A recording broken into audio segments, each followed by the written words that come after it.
नमस्कार, debate eight 8 देख रहे हैं आप। मैं हूं आपके साथ वरुण गोयल। आज बेहद एक गंभीर और संवेदनशील विषय पर हम बात करने जा रहे हैं। आज सुबह एक ऐसी खबर राजधानी दिल्ली के नजदीक से आई जिसने पूरे देश को सन्न कर दिया, जब पता लगा कि गाजियाबाद में 3 नाबालिग लड़कियों ने, हम कहें बच्चियों ने, 9वीं मंजिल से कूदकर खुदकुशी कर ली। शुरुआती जांच में कई दावे जो थे वो सन्न कर देने वाले थे। बताया गया कि मंगलवार रात लगभग 2 बजे तीनों बच्चियों ने, जो तीनों सगी बहनें हैं, उन्होंने कमरे को बंद किया, स्टूल पर चढ़ी और बालकनी से छलांग लगा दी। उम्र 16 साल, 14 साल और मात्र 12 साल। अब ये कहा गया कि ये तीनों जो बहनें हैं ये task based Korean love game को खेलती थी। इन्हें उसकी लत थी। ये एक साथ रहती थी, एक साथ नहाती थी। ये भी बताया गया कि बहुत लंबे समय से वो स्कूल नहीं जा रही थी। दावा यह किया गया कि इस गेम को खेलने को लेकर जो उनकी एडिक्शन थी, उनके पिता ने उन्हें गेम खेलने से मना किया, उन्हें फटकार लगाई और इसके चलते उन्होंने ये कदम उठा लिया। तफ्तीश अभी जारी है। यह भी बताया गया कि इस पूरे मामले में जो जांच हुई है उसमें एक सुसाइड नोट मिला है। यह कई पन्ने का सुसाइड नोट है जिसमें लिखा है, सॉरी पापा, हम गेम नहीं छोड़ पा रहे हैं। और उसके बाद ये लिखा है कि अब आपको एहसास होगा कि इस गेम से हम कितना प्यार करते थे, जिसे आप छुड़वाना चाहते थे। हम कोरिया। ये घटना देश की राजधानी दिल्ली से सटे गाजियाबाद में हुई है, जिसको लेकर बहुत सारे सवाल उठ रहे हैं, बहुत सारी थ्योरी है। क्यों इन तीनों ने सुसाइड की? आखिर ऐसी हिम्मत कैसे आई कि 80 फुट की ऊंचाई से छलांग लगा देना? तीनों की मौत हो गई और अब इस पे बहुत सारी जांच चल रही है, सवाल उठ रहे हैं। ये सवाल इस बात को लेकर भी हैं कि क्या जो हमारे हमारे जो बच्चे हैं, उनका जो ब्रेन है, क्या ये जो टेक्नोलॉजी है, ये जो गेमिंग सेक्टर है, ये चारागाह की तरह उनके दिमाग का इस्तेमाल कर रहा है? एक ब्लू वेल गेम आया था जिसमें भी खुदकुशी को लेकर मामले सामने आने लगे थे, तो सरकार ने उस पर बैन लगा दिया था। आज जब हम गाजियाबाद की 3 बच्चियों की बात कर रहे हैं, तो भोपाल में भी गेम एडिक्शन के चलते एक बच्चे की मौत की खबर सामने आई है। अब इतने गंभीर उठते हुए सवालों पर आज ये समझने की कोशिश करेंगे कि ये गेमिंग एडिक्शन है, घर के कुछ हालात ऐसे थे, या फिर मोबाइल की लत है जिसे गेमिंग एडिक्शन के तौर पर हम देख रहे हैं, या फिर थ्योरी कुछ और भी हो सकती है। बहुत सारे सवाल जिनके जवाब लेने की आज कोशिश करेंगे। कई खास मेहमान हमारे साथ जुड़ रहे हैं जिनके साथ आज चर्चा को हम शुरू करने जा रहे हैं। रचना जैन, प्रवक्ता भारतीय जनता पार्टी, वो हमारे साथ हैं। डॉक्टर मणिप्रभा सिंह, मनोचिकित्सक, वो इस पूरे विषय की गहराइयों को हमें समझाने की कोशिश करेंगी। डॉक्टर मीना व्यास पटेल, सामाजिक कार्यकर्ता के तौर पर, एक डॉक्टर होने के नाते भी वो हमारे साथ हैं। मोहित साहू साइबर एक्सपर्ट है और वो समझाएंगे हमें कि ये जो मौजूदा परिस्थिति है, इस पर माता पिता क्या कर सकते हैं। और शरद दुबे साहब है, रिटायर्ड पुलिस अधिकारी के तौर पर, वो हमारे साथ जुड़े हैं, तो उनसे भी इस पूरे मामले को समझेंगे। सबसे पहले डॉक्टर मणिप्रभा जी, जब आपने ये खबर सुनी, जब आपने इस खबर को देखा, आपके जहन में क्या आया? क्योंकि मेरे मेरे दिमाग से ये बात अभी तक नहीं जा रही कि कोई 12 या 14 साल की बच्ची 80 फुट की ऊंचाई से छलांग लगा दे। क्या इस कदर ब्रेन वॉश हो सकता है? क्या इस कदर उनको उनको इस तरीके से प्रभावित किया जा सकता है? इतनी हिम्मत आने के पीछे वजह क्या हो सकती है? सर, जब से ये कोरोना आया तो छोटे छोटे बच्चों के हाथ में जब हम मोबाइल और टीवी से दूर रखते थे तो उनको एजुकेशन के लिए मोबाइल देना पड़ा। अब हम्म। वो मोबाइल तो पढ़ाई के लिए था, अब ऑफलाइन क्लासेस शुरू हो गई हैं, फिर भी बच्चे उस समय पर ये उनको लगता था कि हम कुछ देर के लिए खेल लें, अपना टाइम पास कर लें, क्योंकि बाहर जाने नहीं मिलता था। और उसके बाद से उनकी ये आदत बढ़ती चली गई और वो अब छूट नहीं रही है। ज्यादा से ज्यादा बच्चों से जो बात होती है तो वो कहते हैं कि मैम, मैं मोबाइल छोड़ना चाहता हूँ पर छोड़ नहीं पा रहा हूँ। इसके पीछे का कारण ये होता है सर कि जब गेम खेलते हैं बच्चे तो वो वर्चुअल दुनिया की उनकी आदत पड़ जाती है। वहां पर उनको जब स्ट्रेस, डिप्रेशन या फ्रस्ट्रेशन होता है तो अपने आप को बहुत सेफ फील करते हैं, क्योंकि वहां उनसे कोई ये कहने वाला नहीं है कि ये काम करो, ये मत करो। इससे वो बहुत घबराते हैं। दूसरी, फिर वो सामाजिक दूरियां बढ़ती चली जाती हैं, लोगों से मिलना जुलना बहुत कम हो जाता है उनका, वास्तविक दुनिया से बहुत दूर होने लगते हैं। इसका उनका इफेक्ट शारीरिक और मानसिक भी पड़ता है, जिससे उन पर बहुत निगेटिव इफेक्ट पड़ता है। और अपराध बोध भी होता है और झूठ बोलने की आदत भी होती है। इसके अलावा उनकी रुचि जो है धीरे धीरे जो आपकी रियल लाइफ में है, जैसे कि पढ़ाई करना या लोगों से मिलना, खाना पीना खाना, इससे दूर टोटली वो गेमिंग में चले जाते हैं। गेमिंग भी इस तरह से बनाया जाता है कि उनको एक रिवॉर्ड, आप लोगों ने भी जैसे देखा होगा कि गेम रिवॉर्ड देता है, तो उनको बहुत अच्छा फील होता है। और उस रिवॉर्ड के तहत वो सब कुछ छोड़ के धीरे धीरे एक जो ब्रेन में न्यूरो ट्रांसमीटर्स होते हैं, तो dopamine, serotonin, oxytocin, endorphin release होता है और साथ ही साथ कार्टिसोल भी रिलीज होता है। तो इस गेम की वजह से उनको डोपामाइन रिलीज होता है, तो बहुत अच्छा फील करते हैं। और सोसाइट की जो बात है सर, कि उसमें कहीं भी अभी तक ये कुछ सेकंड्स के लिए हम फ्लक्चुएट होता है हमारे दिमाग में। कई बार इसके कई कारण हैं, बहुत टाइम से भी चलती हैं चीजें, घर का भी इफेक्ट होता है, एनवायरनमेंट का भी इफेक्ट होता है और गेमिंग भी होता है इसमें। अब ये पता नहीं है कि कौन सा गेम खेलती थी, कि उनको कहीं ऐसा तो नहीं कि वो लोग पैसे मांग रहे थे, या क्या ऐसी चीज उनसे उन्होंने बोला, या क्या ऐसा घर में हुआ जैसा कि आपने बताया कि फोन पर उनको मना किया जा रहा था। पाबंदी ये। तो तो सर सोसाइटी के कुछ सेकंड्स के लिए फ्लक्चुएट होते हैं और वो हम रिएक्ट करके कर लेते हैं। यही दो चार पॉइंट जो हमने बताया, ये मुझे चीज समझ में आ रही ठीक है है अभी। जी। मैं आपके पास लौटता हूँ, एक बार मोहित साहू के पास चलते हैं। मोहित, ये मैनिपुलेटिव चैट नेटवर्क, इसको इस तौर पर देखा जाए या फिर ये असल में गेम है, पेरेंट्स आखिर कर क्या सकते हैं? मतलब जैसा अभी वो बड़ी अच्छी बात बता रही हैं कि वो पढ़ाई का टूल बन गया मोबाइल फोन। कोविड के बाद हमारे अपने ही बच्चे हैं, वो थोड़ी थोड़ी देर में फोन मांगते हैं किसी न किसी चीज के लिए या पढ़ाई के बहाने। तो ये कोरियन लव गेम मतलब ये किस तरह से काम कर सकता है? और क्या ये ब्लू वेल की तरह टास्क देने वाली जो चीज थी वैसा ही कुछ दिखाई दे रहा है? देखिए, ये जो ट्रेंड है गेम का, जैसे ब्लू व्हेल जो था उसका मैकेनिज्म था कि वो 50 टास्क देता था और वो डेज बताता था कि आपको ये टास्क 50 दिन में कंप्लीट करने हैं। और एंड ऑफ द गेम में मतलब कुछ ऐसे डेडली टास्क होते थे जिसके चक्कर में जब मतलब जब वो गेम आया तो नेशन वाइज हमको अलार्म मिला कि बच्चे सुसाइड कर रहे हैं उस गेम के टास्क को लेकर के। ये जो कोरियन लव गेम अभी जो ट्रेंड आ रहा है, ये एक रोमांटिक इंटरेक्शन गेम है, जिसमें आप एक वर्चुअल पार्टनर के साथ इंटरेक्शन करते हैं। तो कहीं ना कहीं कोरियन ड्रामा से इसकी शुरुआत हुई है। अगर आप देखें तो बच्चे डायरेक्टली, ये गेम अभी नहीं आया, ये गेम पहले आया कोरियन ड्रामा से। कोरियन ड्रामा बहुत ही पॉपुलर वे में आज के टाइम में जो जेनजी हम बोलते हैं बच्चों के बीच में आया। फिर वहां से धीरे धीरे, क्योंकि उनको वो ड्रामा बहुत पसंद आने लग गया, तो उसमें रोमांस होता था, तो उससे धीरे धीरे बच्चों को वर्चुअल पार्टनर वाले जो गेम्स हैं वो पॉपुलेशन में आए और बहुत छोटे छोटे गेम्स आए। बट धीरे से ये जो कोरियन लव गेम्स हैं, इसमें आपको एक वर्चुअल पार्टनर मिलता है जिससे आप बात करते हैं। और आप साइकोलॉजिकली, क्योंकि आप अलोन हैं, लोनली हैं, आप पेरेंट्स से बात नहीं कर रहे हैं, आपको लगता है कि हाँ मेरे को एक पार्टनर मिल रहा है, तो आप उससे बात करने लगते हैं। और वहां पे फिर आपके जो बातें होती है वहां पे कहीं ना कहीं टास्क आप लोगों को मिलने लगते हैं अलग अलग, इसमें आप घुस जाते हैं जल्दी। ये एक तरह से रोमांटिक गेम है। तो मुझे लगता है कि इन केसेस में जो अभी जो हम देख पा रहे हैं, गाजियाबाद का जो केस हुआ है, कहीं ना कहीं ये लड़कियां थी और they were talking to some partners, जो वर्चुअल उनको एक पार्टनर मिला। और उनको लगा कि जो कोरिया की जैसे लाइफस्टाइल है, जैसा कोरियन ड्रामा में होता है, वो फील, वो एटमॉस्फेयर उनको उस गेम में मिला और वो लोग उसमें घुसते चले गए। और जनरली प्रेम में होता है कि प्रेम में लोग मरने के लिए भी उतावले रहते हैं, उस तरीके का एनवायरनमेंट वहां पे एक बना।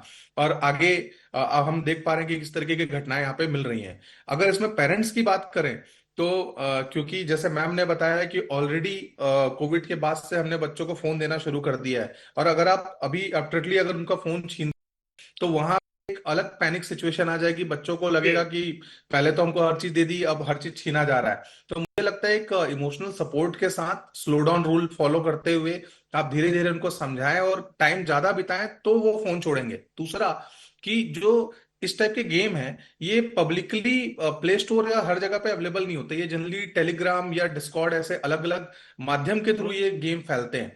तो अगर बच्चे इस तरीके के चैट बेस्ड ऐप यूज कर रहे हैं, टेलीग्राम, ये तो माँ बाप का जरूरी है कि वो पेरेंट्स वहां पे उन एप्स को भी ध्यान दें कि उनके वर्चुअल वर्ल्ड में क्या चल रहा है, उन बच्चों के साथ डिस्कस करें कि क्या नया हो रहा है, किस टाइप के एप्स वो यूज कर रहे हैं।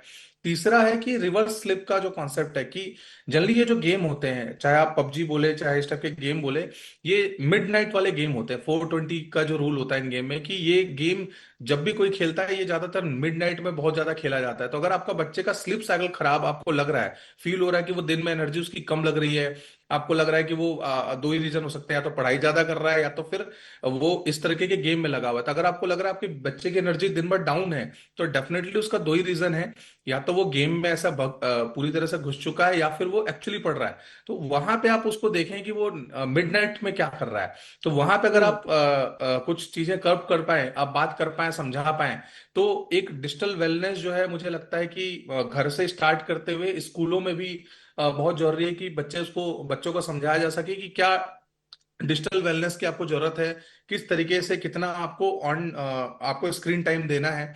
तो मुझे हम्म। लगता है स्क्रीन टाइम को अगर पेरेंट्स मॉनिटर करें कि उनका स्क्रीन टाइम क्या चल रहा है मोबाइल पे, वो किस ऐप पे ज्यादा टाइम बिता रहे हैं, वहां से वो देख पाएंगे कि बच्चों का ज्यादातर टाइम किस में जा रहा है, और वहां से फिर वो जी। उनको इमोशनली सपोर्ट देते हुए स्लो डाउन करा पाएंगे इस पे।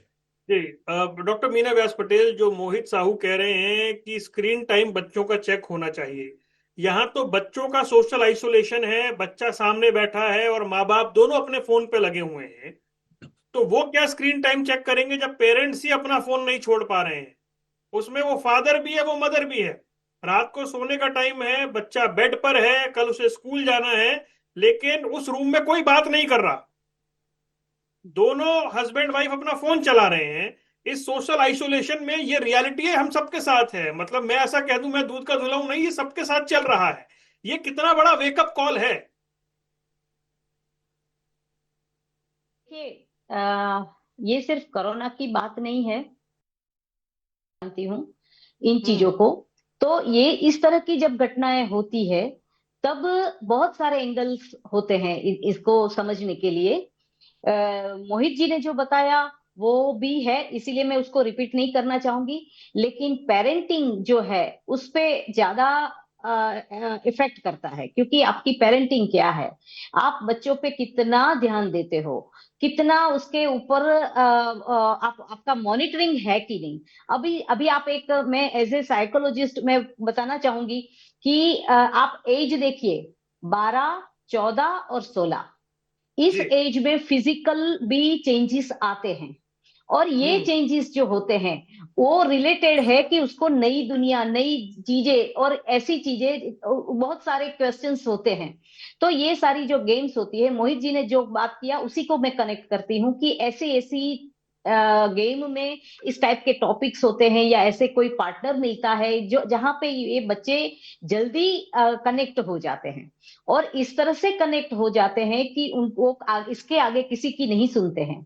और ये गेम है पूरा माइंड कंट्रोल करने वाली होती है, पूरा माइंड कंट्रोल कर लेते हैं, ताकि बच्चे आ, कितनी भी आप कोशिश कर लो तो भी वो छोड़ेंगे नहीं। आप वो सुसाइड नोट में भी आप उसको देख सकते हैं, समझ सकते हैं कि आप पिता को लिख रहे हैं कि आपको पता चलेगा कि हम इस गेम को कितना अब प्यार आपको पता करते थे। चलेगा। वो प्यार नहीं था, माइंड कंट्रोल था। और रही बात फैमिलीज की, तो मैं तो ये पहले से कह रही हूँ कि बहुत सारे फैमिलीज, आपके माध्यम से ये कहना चाहूंगी, जितने भी पेरेंट्स सुन रहे हैं, कि आपके बच्चे जो जो टीनेजर है उसके ऊपर खास ध्यान दीजिए, क्योंकि वो बच्चों के दिमाग में क्या चल रहा है, उसके दोस्त कैसे हैं, वो कैसी एक्टिविटीज में शामिल है, ये सारी चीज, अगर गलत जगह पे जा रहे हैं तो आपको उसको रोकना पड़ेगा, उसको समझना पड़ेगा, और काउंसलर को लेके, स्कूल की हेल्प लेके आपको इसके ऊपर वर्क करना पड़ेगा, वरना कौन जी। सा क्राइम निकलेगा, कि कौन सा हम्म। क्राइम हो जाएगा, वो पता ही नहीं चलेगा।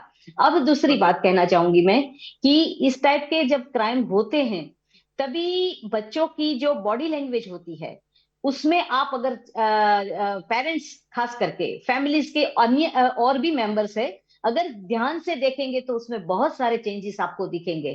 एबनॉर्मल, ज्यादा गुस्सा कर देना, अकेले रहना, बातों में कहीं कनेक्शन नहीं होगा, छुपाना, ये सारी चीजें, एकदम लॉन्ली हो जाना, कभी एकदम निराश हो जाना, कभी एकदम रो जाना, ये सारे सिम्टम्स जो होते हैं पेरेंट्स को अपने बच्चों के अंदर अगर दिखते हैं तो आपको चिंता का विषय बन जाता है। आपको ये इस बात पे चिंता करनी पड़ेगी कि आपका बच्चा कहीं ना कहीं गलत रास्ते पे जा रहा है। तो जी वरुण जी, मैं यही कहना चाहूंगी कि बहुत सारे एंगल्स इसमें काम करते हैं। आगे की बातचीत में मैं और ज्यादा बताना मैं आपके चाहूंगी। पास लौट के आता हूँ। मैं और सभी मेहमानों को एक बार चर्चा में सम्मिलित कर लूं एक बार। तो जरा जी। शरद जी के पास चलते हैं। शरद जी, मुझे आपको इस चर्चा में जोड़ने के पीछे मकसद ये था, बच्चियां जिनकी बात हुई उनके पिता ने कह दिया कि कोरियन गेम की एडिक्ट थी, कोरिया जाने की जिद करती थी, उन पर थोड़ी पाबंदी लगाई गई या थोड़ी सख्ती की गई तो उन्होंने खुदकुशी कर ली। क्या एक पुलिस अधिकारी होने के नाते आपको मामला इतना सीधा सीधा दिखता है? क्योंकि 2 करोड़ रुपए का कर्ज बताया जा रहा है उस परिवार पर, 2 पत्नियां थी उन व्यक्ति की, ये बताया जा रहा है, मतलब दोनों बहनें जो थी वो ही थी, एक साली भी रह रही थी, और बहुत सारी चीजें हैं। तो आपको क्या लगता है कि जांच का दायरा क्या सिर्फ यहां तक सीमित हो सकता है कि जी बच्चियां गेम की एडिक्ट थी और इसलिए कूद गई छत से? मेरा मानना ये है, हम्म। जैसे अभी मेरे साथी वक्ताओं ने कहा, हम्म। परिवार में जो भी स्थितियां थी वो आज से नहीं थी। यदि एक बच्ची 16 साल और 14 साल और 12 साल की थी तो ये स्थितियां 10, 12, 14 साल से मौजूद थी। पारिवारिक परिस्थितियों से या कर्ज के वजह से उन्होंने सुसाइड किया हो, ये तो मैं थोड़ा सा पछता ही नहीं बात। गेम्स वाली बात है, परंतु मैं मोटे तौर पे समाधान की तरफ जाना चाहता हूँ। जो हो गया है उनके प्रति तो हमारी संवेदनाएं, अब समाधान क्या है? मेरे हिसाब से कल ही सवेरे सारे स्कूलों में एक डिबेट होना चाहिए, जब उनका वो होता है, प्रेयर होती है सवेरे, पक्ष में और विपक्ष में, कि ये इसके बारे में दोनों पक्ष जो है बच्चों के होके ये बात बोलें प्रेयर के अंदर, जिसको सब लोग सुने असेंबली में, कि भाई ये क्यों हुआ, उनका क्या कहना है इस बारे में। बच्चों के बारे में माँ बाप के साथ में तो उनका समय कम गुजरता है, मैक्सिमम समय स्कूल में गुजरता है। जिस तरह से इसकी जिम्मेदारी शासन की है, शासन नियम बनाता है, पर नियम को कौन पालन कराएगा? घर वाले और स्कूल वाले। तो स्कूलों के अंदर इसके ऊपर बहुत डिबेट होना चाहिए और खुले मन से डिबेट होना चाहिए। उनका फोन छीन लेना या रखवा देना ही नहीं समस्या का हल है। उनको समझाना और इस तरह की हरकतों में इन्वॉल्व ना होना, इसके बारे में मोटिवेट करना, स्कूलों में खेल करना, स्कूलों में फिजिकल एक्सरसाइज करना, स्कूलों में बाकी चीज करना। अब रह गई बात घर की, तो घर के अंदर होना चाहिए फैमिली पैक। फैमिली पैक मतलब ये पिताजी को ये बात मालूम हो कि कितना डाटा का अपन ने फैमिली पैक लिया है, जो सारे मोबाइलों में हो। बच्चे कौन सा मोबाइल एक्सेस कर रहे हैं, कौन सा ऐप एक्सेस कर रहे हैं, और जैसे ऑटो कट ऑफ होता है कि रात को 10 बजे के बाद में कोई भी डाटा लॉग आउट नहीं आएगा, इस्तेमाल नहीं किया जा सकेगा। इस तरह की पेरेंटिंग होना चाहिए, जिसकी वजह से उनको ये बात मालूम रहे कि कौन सा ऐप है और वो कौन से ऐप वो इस्तेमाल कर रहे हैं। मोस्टली हम डांट लेते हैं, बच्चे को छीन लेते हैं, वो तरीका नहीं है। वो वही सुसाइड की तरफ उनको प्रेरित करता है। बनस्पत इसके कि हम उनके दोस्त बने और उनको समझाएं, ताकि वो इस तरह की घटनाओं को में इन्वॉल्व ना हो पाए, इन चीजों में इन्वॉल्व ना हो पाए। घर में फैमिली में नो टाइम शुरुआत करें, no time no mobile phone for 10 minute, उसको बढ़ाएं। होता है जैसे भी कहा हमारे साथी वक्ता ने कि माँ बाप दोनों फोन पे लगे हैं, तो बच्चा क्या करे? घर में सबके लिए नियम होना चाहिए कि भाई इतने बजे से इतने बजे तक कोई मोबाइल नहीं देखेगा। सेकंड, मोबाइल पास में रखते हैं हम लोग, हर समय मोबाइल पास में रखते हैं, तो हर 2 मिनट बाद हमारा मन होता है देखने के लिए। मोबाइल का एक यदि निश्चित स्थान है, हॉल में रखा हुआ है या कहीं और रखा हुआ है, सबके मोबाइल वहां रखे हुए हैं, तो आप उठाने और लेने नहीं जाएंगे, पर यदि हाथ में रहेगा तो हर 1 मिनट बाद या 2 मिनट बाद देखेंगे। इस लत से इनको छुड़ाना ये पूरे परिवार की जिम्मेदारी है। तो इनको खराब किसने किया? पूरे परिवार ने। माँ बाप, दादा दादी, नाना नानी, मम्मी पापा, भाई बहन। पहले जब बच्चा बहुत छोटा था, 2 साल का, 4 साल का था, आपने उसको चुप कराने के लिए मोबाइल दिया, धीरे धीरे आपने उसमें अब लत डाल दी। अब जब उसकी लत पड़ गई तो अब आप उसको डांट रहे हैं और कोस रहे हैं। दादी परिवार जनों नहीं है। बच्चा अपने आप से मोबाइल नहीं ले आया, अपने आप से पैक नहीं ले आया, अपने आप से स्मार्टफोन नहीं ले आया, उसके पास पैसे नहीं है। ये सब चीजें हमने उपलब्ध कराई हैं, तो इनकी रोकथाम की जिम्मेदारी भी हमारी जी। अब ये जिम्मेदारी कितनी गंभीरता से इस पर बात होगी, या सिर्फ एक घटना हो गई तो चर्चा होकर रह जाएगी? इतना नहीं, इस पे और गंभीरता से सोचने की जरूरत तो है ही।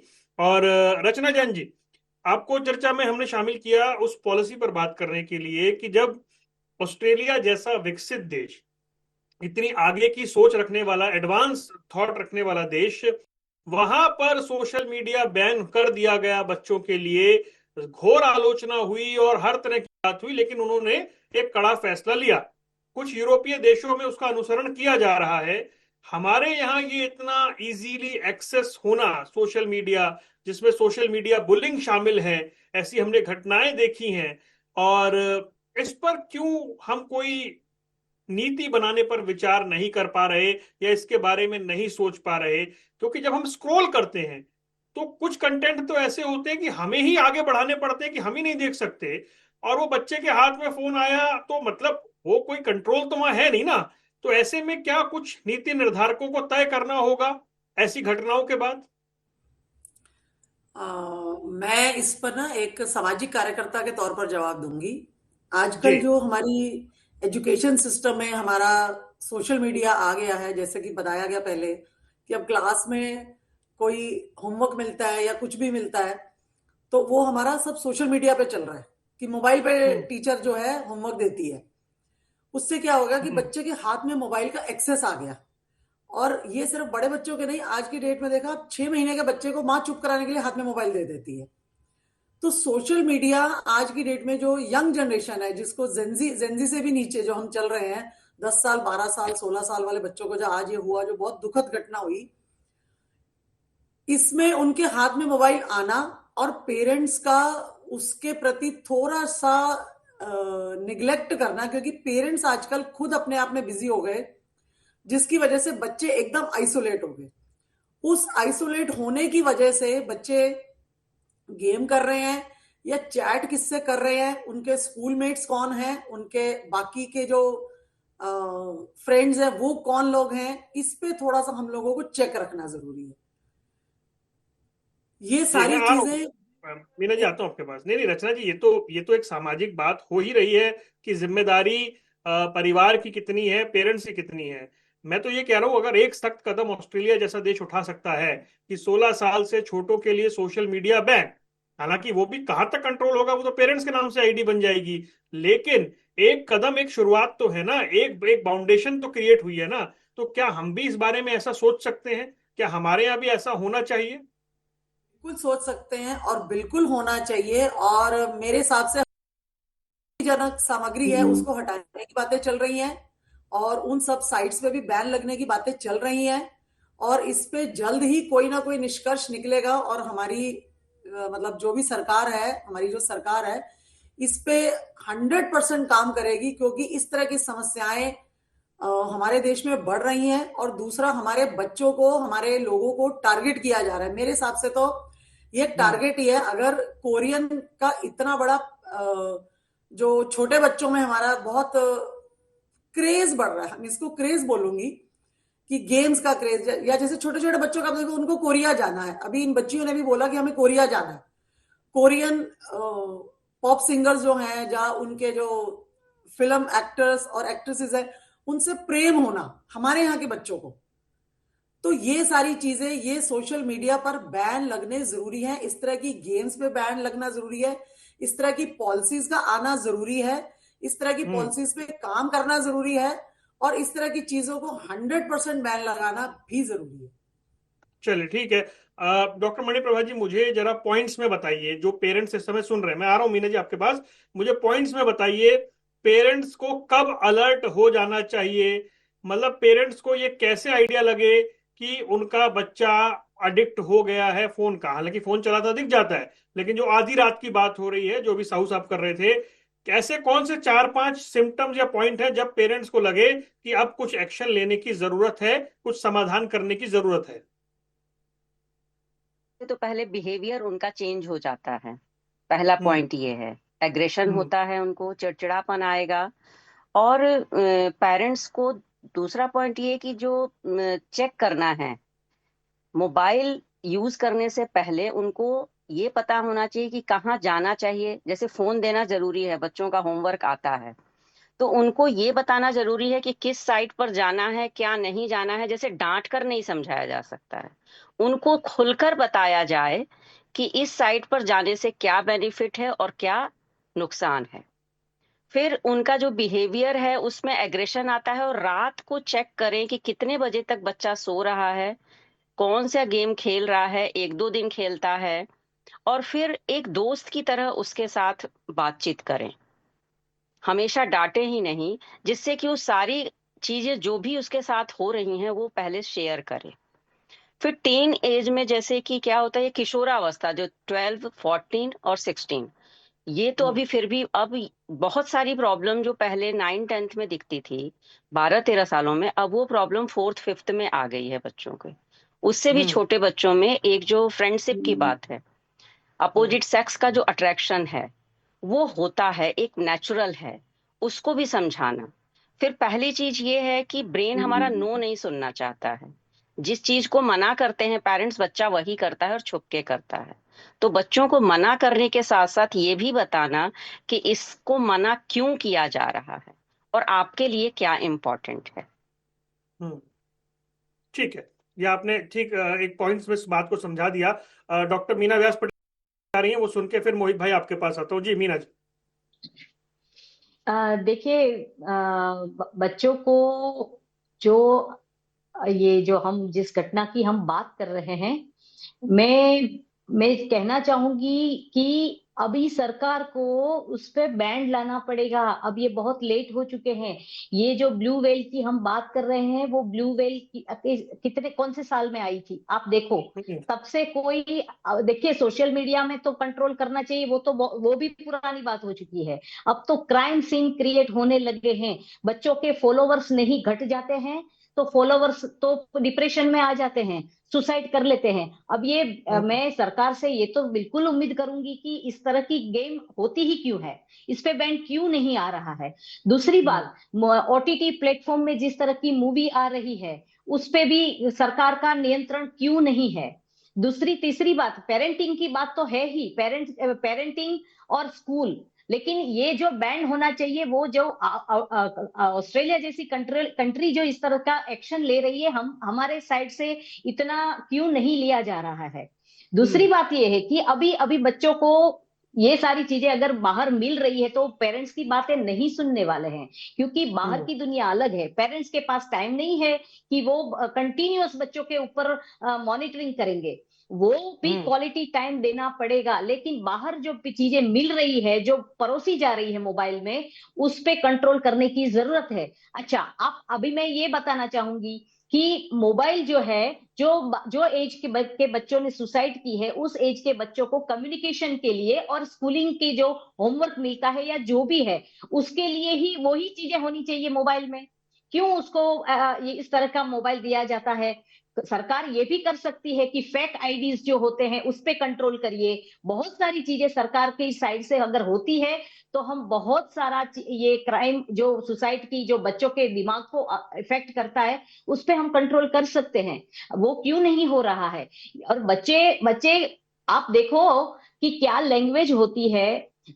जैसे वॉर हो जाती है, इलेक्शन के टाइम वॉर हो जाती है। ये मैं थोड़ा सा हट के बात करना चाहूंगी, क्योंकि ये चीजें आप गेम को छोड़ दोगे तो दूसरी चीजें आ जाएगी, तीसरी चीजें आएगी, तो उस पे कंट्रोल क्यों नहीं हो रहा है। मूवीज देखिए, और इस तरह का जैसे मैंने बताया कि 2000 से ये शुरू हुआ है। पेरेंट्स को नहीं टाइम है, उनके पास, वो खुद ही इतने बिजी है। अब आप फैमिली की बात करें, वो भी एक एंगल है। फैमिली कितने कैसे हो गए, 2 वाइफ है, उनके बच्चे अलग अलग है। अब ऐसे में ये इसका है, ये वो उसका है, बच्चों पे ध्यान नहीं दिया जा रहा है। बच्चे अपने में रहे, हम अपना काम करें, उसी में इंटरेस्ट रहता है। तो फैमिली का भी स्ट्रक्चर बिगड़ चुका है, जो ये इस ऐसी चीजों में एक एंगल ये भी है।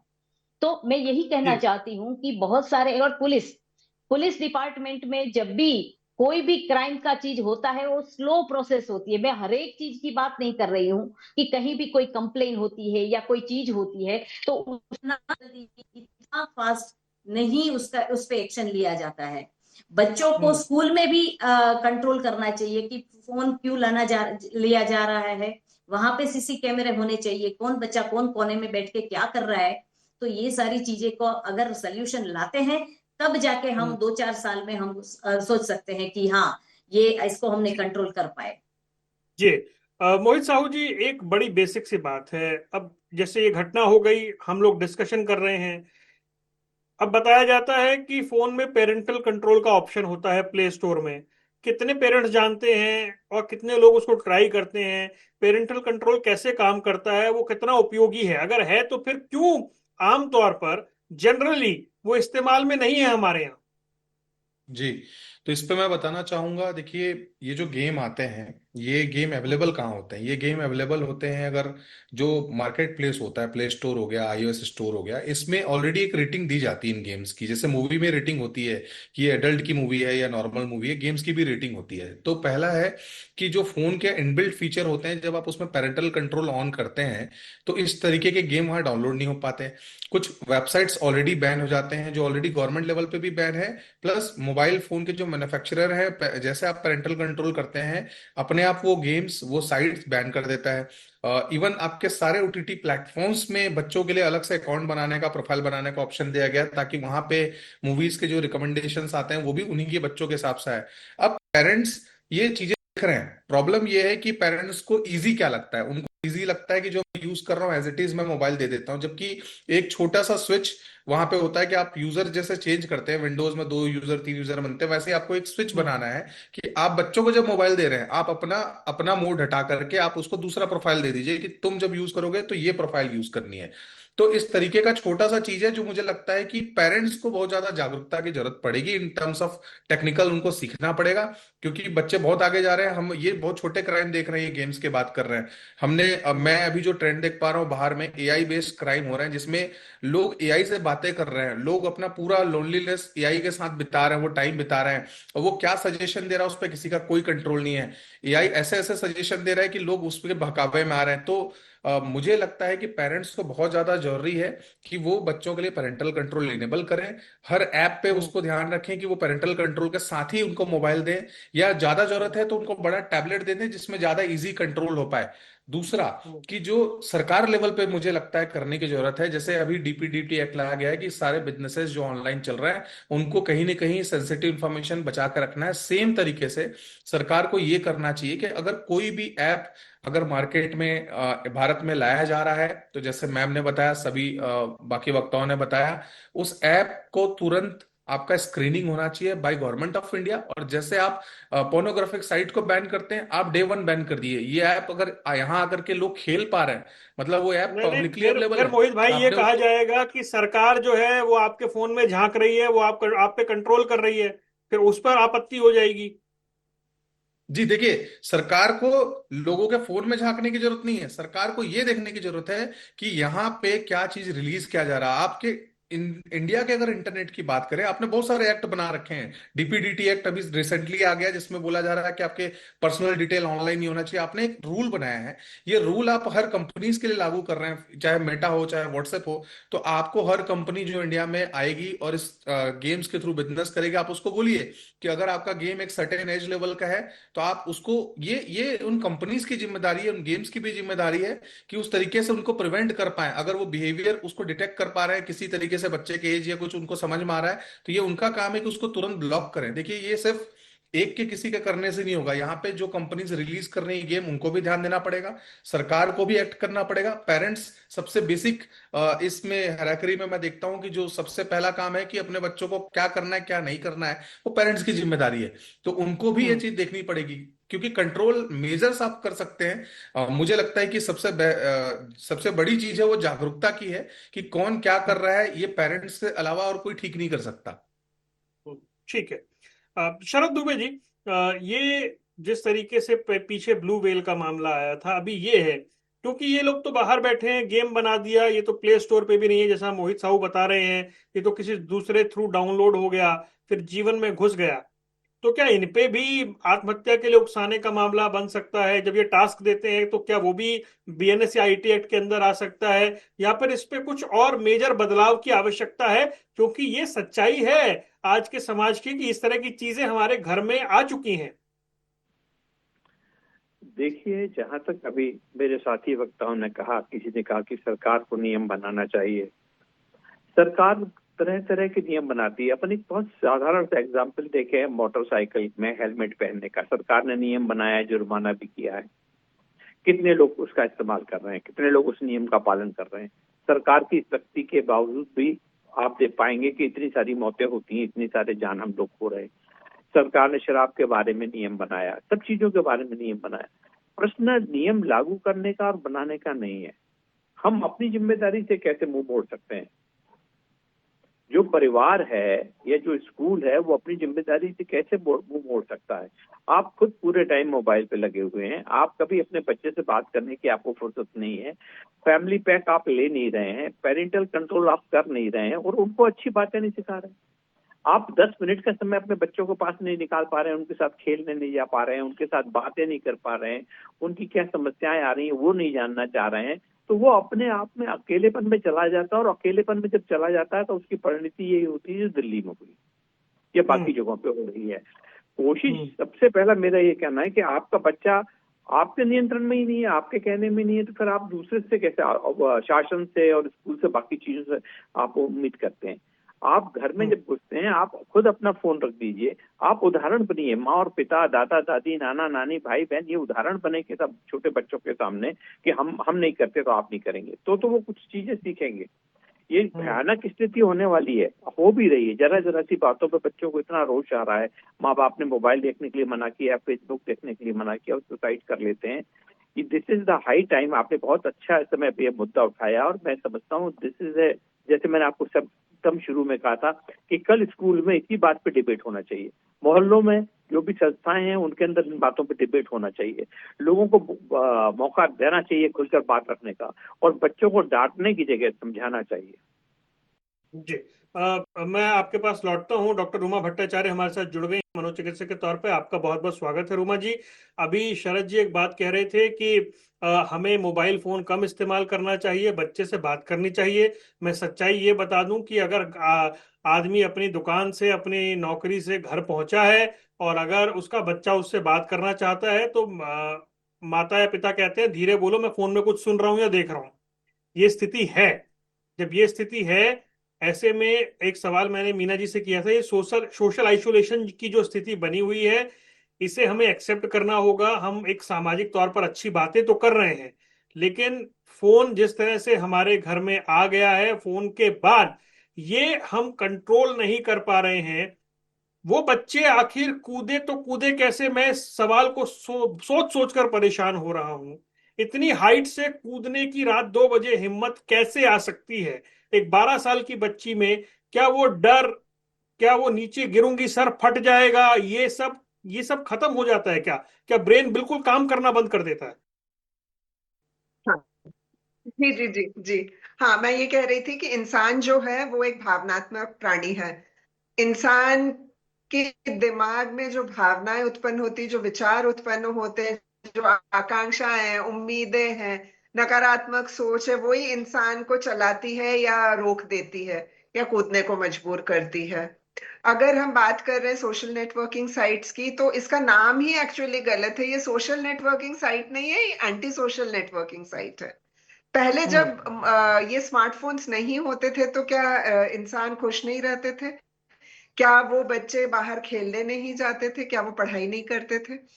जो तकनीकी जो डेवलपमेंट होती है वो इंसान के सहूलियत के लिए होती है, इंसान के डेवलपमेंट के लिए होती है। लेकिन यही इंसान उसका मिसयूज करता है, अब्यूज करता है, तो निश्चित रूप से उसका परिणाम उसे भुगतना होता है। मैं नहीं समझती हूँ इसमें बच्चों का कोई दोष है। राइट पेरेंटिंग जो है वो इम्पोर्टेंट है। आप लोग जब इस मुद्दे पे बात कर रहे हैं तो मैं आपको कॉन्ग्रेचुलेट करना चाह रही हूँ, क्योंकि मुद्दे पे बात करना और तरह तरह की सेंसिटाइजेशन करना, उसको एक टीआरपी बढ़ाने की कोशिश करना, ये तो खैर मकसद होता ही है। लेकिन अगर हम गहन उसके डीप उसमें जाएंगे तो it is all because of bad parenting in every home. Parents, हमारे भारत समाज में ये है कि कोई भी बड़ा हो गया है तो वो शादी करना है, शादी करना है, तो उसके बाद बच्चे पैदा होने हैं। ये जो केस है इसमें प्राची और पाखी और ये लड़कियां थी तीनों, इस बंदे की 2 वाइफ थी। पहले वाइफ से बच्चे नहीं हुए थे तो उसने अपनी साली से शादी की, साली से बच्चे हुए और फिर वाइफ से भी बच्चे हुए। मरने वाली एक लड़की पहले वाइफ से थी और 2 लड़कियां सेकंड वाइफ से थी। ये लोग जब कोविड के टाइम में इनको अपना स्मार्टफोन दे दिया गया, तब से ये गेम एडिक्ट हो गई हैं। गेम एडिक्ट होने के बाद स्कूल खुलने के बाद भी ये स्कूल जाना बंद कर देती हैं, पढ़ाई ये बंद कर देती हैं। तो अब आप देखिए, बात सिर्फ कल रात के इंसिडेंट्स की नहीं है, बात 4-5 साल से चला आ रहा है, कैसा डिट्योरेशन हुआ है। तब किसी की जो है आंखें नहीं खुलती हैं। अब जो है पिता कहता है कि ये कोरियन गेम का असर है और इन पे कार्रवाई की जाए। लेकिन जब आपकी बच्चियों को आपने ये मौत का खिलौना, हर पेरेंट जो अपने बच्चों को ये मौत का खिलौना पकड़ा रहे हैं, वो सब जिम्मेदार हैं। और ये बिल्कुल अपने गिरेबान में झांकने की बात है कि हम अपने आप में, हम बात करते हैं बच्चों के कंट्रोल की, सबसे पहले बात आती है खुद के कंट्रोल की। You know, it is better to practice what you preach. अगर हम बच्चों को कोई सलाह दे रहे हैं तो वो सलाह हमें पहले अपने ऊपर लागू करनी है। तो ये बहुत जरूरी है। और हम पेरेंटिंग पे कभी बात नहीं करते हैं। माँ बाप को लगता है कि हमने अपने जिंदगी में इतनी दुख सहे हैं और हमें कमियां रही हैं, तो हम बच्चों को हर कुछ दिला दें। जो बच्चे के मुंह से निकला वो, आज ही मेरे पास एक पेरेंट्स आए थे, बच्चा 5th में है, वो आईफोन पता नहीं कौन सा, मुझे तो पता भी नहीं, आईफोन 16 या 18 क्या डिमांड कर रहा था। तो वो उसको ले जाके मेरे क्लिनिक से निकल के उसको ले जाके वो दिला दिए। बच्चा ई स्कूटर डिमांड कर रहा, क्लास 5 का बच्चा, और पेरेंट्स उसके जो है म्यूजिक पे नाच रहे हैं। तो आज का जो एक तो परिवार का ये हो गया है कि 1 या 2 बच्चे, उनकी हर ख्वाहिश पूरी करो, उनके नाजायज जो ख्वाहिश है उसको भी पूरी करो। उन्हें लगता है हम समय नहीं दे रहे हैं, तो चीजों को देके, मटेरियल चीजों को देके हम जो है उसकी भरपाई कर दें। क्वालिटी पेरेंटिंग लगभग ना के बराबर है। तो बहुत जरूरी है कि as adults, as parents, as society, as TV channels, हम लोग सही मुद्दे पे बात करें कि ये सब गैजेट्स जो है देते समय ही इसके डूज एंड डोंट्स होने चाहिए। और कोई भी गैजेट आप बच्चे को पकड़ा मत दो कि अब ये तुम्हारा हो गया है। आप 1 घंटे के लिए बच्चे को दो कि आपका स्कूल का, आजकल होता है कि व्हाट्सएप पे आते हैं होमवर्क्स और व्हाट्सएप पे आते हैं टास्क, स्कूल्स में भी। तो आप 1 घंटे का समय अलॉट करो कि आप 7 से 8 ये मोबाइल यूज करेंगे। आप ये नहीं कि एक 7वीं 8वीं 6वीं 5वीं के बच्चे को मोबाइल बिल्कुल प्रोवाइड कर दो। आप प्रोवाइड करो फॉर इट्स यूज। अभी जो बच्चा कॉलेज में नहीं है उसको फुल टाइम मोबाइल या गैजेट की जरूरत नहीं है। हम उनको पकड़ा देते हैं 4वीं 5वीं और पेरेंट्स आते 2-2 सेकेंड क्लास के बच्चे को लेके, फर्स्ट क्लास के बच्चे को लेके, और बड़ा प्राउड फील करते हैं कि हमारा बच्चा तो खुद ही यूट्यूब चला लेता है, खुद ही ये कर लेता है। ये उनको वेटिंग एरिया में बैठा के मोबाइल पकड़ा देते हैं। वो ये नहीं समझ पाते हैं कि यही जो है जी का जंजाल बनने वाला है। आज तक कोई भी मोबाइल देख के और सॉरी टीवी देख के जिंदगी में उन्नति नहीं किया है। मैं 1 साल से टीवी नहीं देख रही हूँ, तो मेरे जिंदगी में मेरा कोई नहीं, आपने जो पॉइंट्स में बात कही वो बड़ी वैलिड बात है। एंड आई होप कि इस कार्यक्रम को करने का जो उद्देश्य है कि वो पेरेंट्स कम से कम सुन रहे हों जिस पर हम बात कर रहे हैं, और कम से कम सोचें कि वो जिसे इतना हल्के में ले रहे हैं, रूटीन का हिस्सा बना रहे हैं, वो कितना खतरनाक है। तो चर्चा को जल्दी से आगे बढ़ाते हुए, रचना जी, बात हो रही है पेरेंटिंग की, बात हो रही है मेंटल हेल्थ की, लेकिन डिजिटल सेफ्टी की भी बात साथ साथ हो रही है। तो डिजिटल सेफ्टी को लेकर भी कुछ करने की जरूरत तो हमें है। जैसा मैं पहले कह रहा था कि अगर कुछ देश कर सकते हैं तो हम भी कर सकते हैं। हमारे यहाँ इसे करने में समस्या नहीं होनी चाहिए, लेकिन डिजिटल सेफ्टी टूल आना बहुत जरूरी है देश में। जरूरी है, मैं आपकी बात से एग्री करती हूँ। मैं इसमें 1-2 बातें और जोड़ूंगी। आजकल आपने देखा होगा बच्चों का एक वर्ड है मी टाइम, माई स्पेस।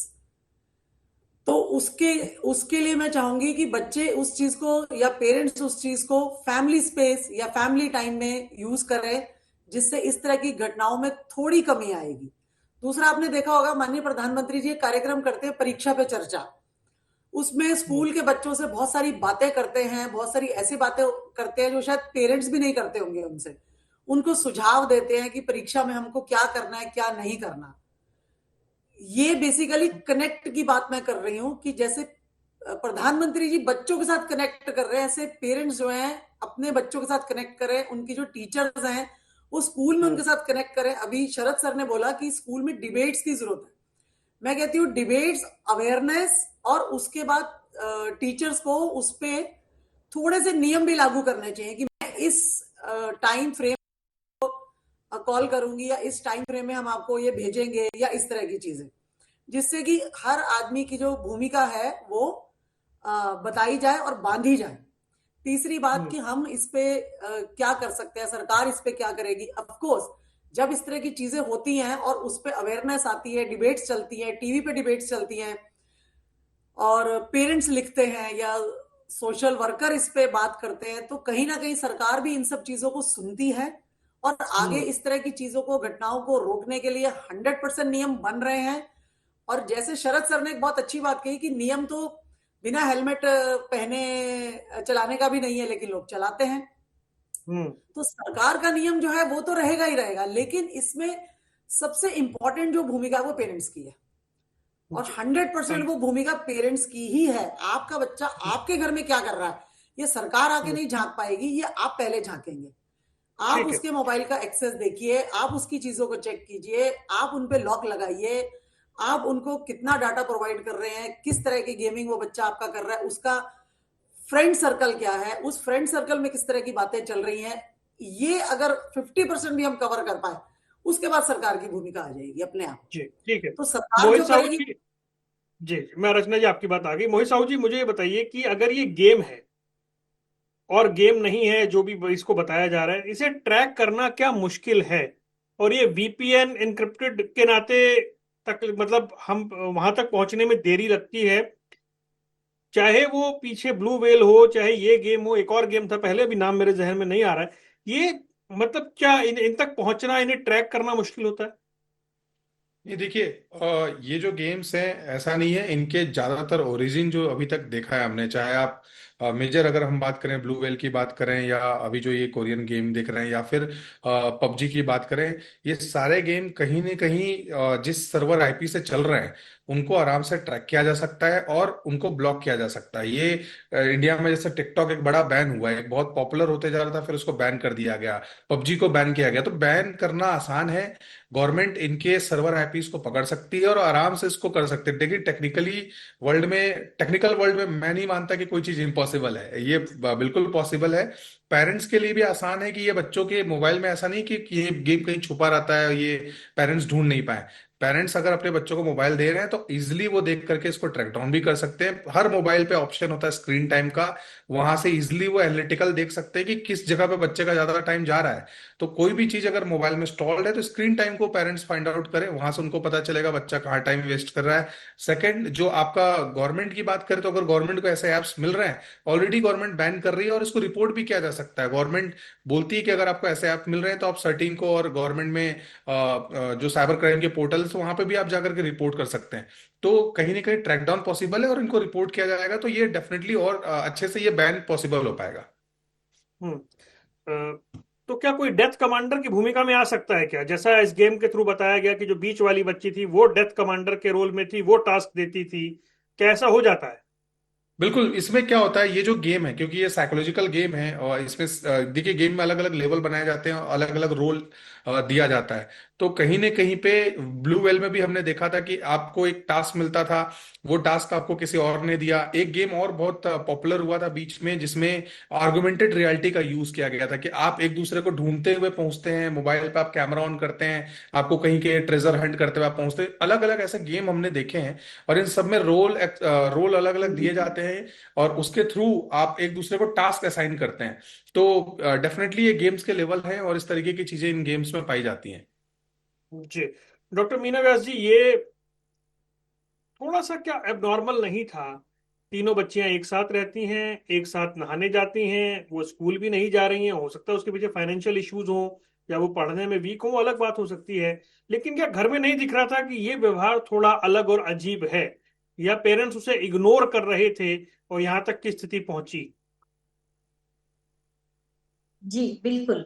देखिए, मैं वही कह रही हूँ कि पेरेंट्स पहले तो फैमिली इस टाइप का है, देखो फैमिली ही एबनॉर्मल है, जिसमें दो दो वाइफ है, उनके भी अलग अलग बच्चे हैं, तो कौन किसको कितना ध्यान दे रहा है, कौन कितने कितना क्लोज है, और ये सारी जो एबनॉर्मल चीजें जो बाहर आई है उस पे किसी का ध्यान नहीं गया है, वो भी बड़ी दुख की बात है, शॉकिंग बात है कि इस तरह से नहीं होना चाहिए कि आपके घर में आपके बच्चे इस तरह के अलग व्यवहार कर रहे हैं, उसका बिहेवियर में चेंज है, ये तो आपको नोटिस नहीं किया है, इंटरेस्टेड नहीं है, टाइम नहीं है, अवॉइड कर रहे हैं।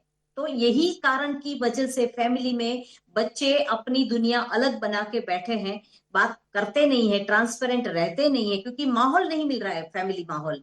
घर का टेबल लोगों को वीक में या फिर 2 दिन में डिनर साथ में करना चाहिए, तो टेबल पे बैठ के हेल्दी टॉक करनी चाहिए। बहुत सारी चीजें हैं जहां से बच्चों को हम वापस ला सकते हैं, जैसे कि आउटडोर गेम्स है, जैसे कि बहुत सारी एक्टिविटीज है जो इम्पोर्टेंट है, जो एजुकेशन के रिलेटेड है, तो ये सारी चीजें अगर करते हैं तो बच्चों का ध्यान भी उधर उसकी साइड जाता है, जो परोसोगे वही वो लेंगे। अगर कोई आप मॉनिटरिंग में तो कुछ भी खा लोगे, तो क्या ऐसा तो नहीं होता है ना। तो हम जैसे फूड में हैबिट बनाते हैं, वैसे लाइफ की भी एक मैनेजमेंट होता है। लाइफ मैनेजमेंट में पेरेंट्स को अपने बच्चों को एक लेवल पे लाना पड़ेगा, क्योंकि 12-14 ये बहुत सेंसिटिव एज है, और उस एज में वो बच्चे, उसके दिमाग बहुत जल्दी ही डिस्ट्रैक्ट हो जाते हैं कि कोई भी उसका इंटरेस्ट होता है वहां पे अगर उसको प्लेटफॉर्म मिल जाता है तो तुरंत चला जाएगा। तो ये सारी चीजों के लिए ही ये सारी जो गेम होती है जो उनको कंट्रोल करती है, और उनको वही दिखेगा और कुछ नहीं दिखेगा। ये पूरा साइकोलॉजिकल गेम है, जिसमें अभी देखो ये तो गेम की बात हुई, मैं आपको ये बताना चाहती हूँ इसमें बड़े लोग भी बचे हुए नहीं है। सुसाइड करने की आप रीजन देखिए, कहीं कुछ ब्रेकअप हो गया, सुसाइड कर लिया, कहीं जॉब छूट गई, सुसाइड कर लिया। हम कहाँ जा रहे हैं, हम क्या जी रहे हैं, ये चर्चा तो बहुत लंबी है, लेकिन फिलहाल हम जो बच्चों के बारे में बात कर रहे हैं, तो ये जो बच्चे हैं उनके ऊपर ध्यान नहीं दिया जा रहा, उसको सही दिशा नहीं दिखाई जा रही है, न स्कूल से, न पेरेंट्स से, और ना ही ऐसी चीजों का कंट्रोल किया जा रहा है। देखिए टीवी अगर आप देख, मैं माफी जा रहा हूँ मीरा जी, अब समय मेरे पास इतना ही है, लेकिन बात बहुत गंभीर विषय पर हम कर रहे थे। मूल प्रश्न यही है कि सवाल तो ये है ही नहीं कि ये हादसा था क्या, सवाल ये है कि आखिर ये हादसा हुआ क्यों, और इसे एक दिन का हादसा मानकर या उस घर में ऐसे हालात थे ये मानकर चुप बैठ जाना, अपनी उस आदत में सुधार ना करना, ये तकलीफ दे हो सकता है। ये वेकअप कॉल है हम सबके लिए, पेरेंट्स के लिए, और उन्हें उस स्तर पर काम करने की जरूरत है। आप सभी मेहमानों का जुड़ने के लिए बहुत बहुत शुक्रिया। डिबेट एट 8 देख रहे थे आप, जिसमें आज बात हो रही थी एक बेहद संवेदनशील विषय पर। दीजिए इजाजत, नमस्कार।